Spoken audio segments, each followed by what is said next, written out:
By Rob Parsons, our chief foreign editor. Rob, what are the main conclusions of this report? Well, I mean, there are various different conclusions.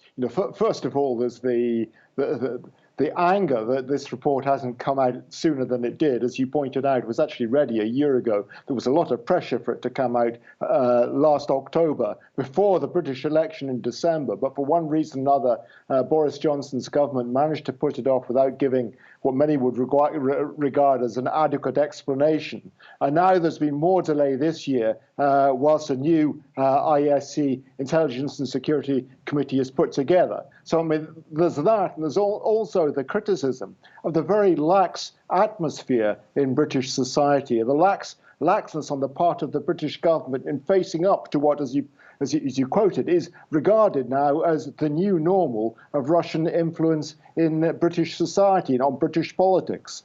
I mean, this, I think, is the central concern here.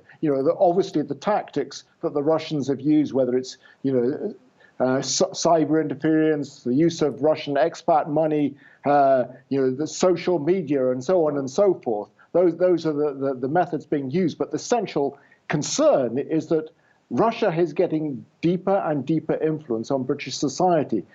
London is being referred to as the London laundromat. Now, various British governments, including Theresa May's, the predecessor to Boris Johnson, did attempt to do something about that, but didn't really appear to achieve very much. I think this is the outstanding concern at the moment that this committee wants the government to address: how to stop London, the United Kingdom, becoming a laundromat for Russian money.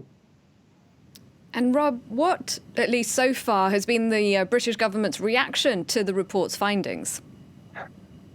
Well, even before this report came out, so from about over the last week, the government has been trying to play down the significance of this report. Today we've had Dominic Raab, the British foreign minister, saying that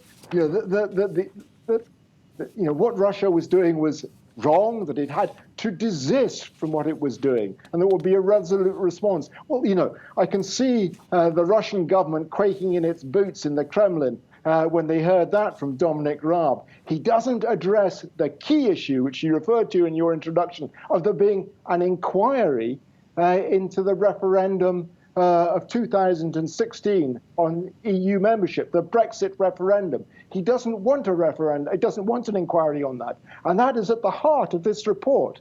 The failure on the British part of the British government and the security agencies to tackle that issue. What happened in 2016? Was there Russian interference or not? And the contrast they're making with the United States and their Russian inquiry following the 2016 election in the United States.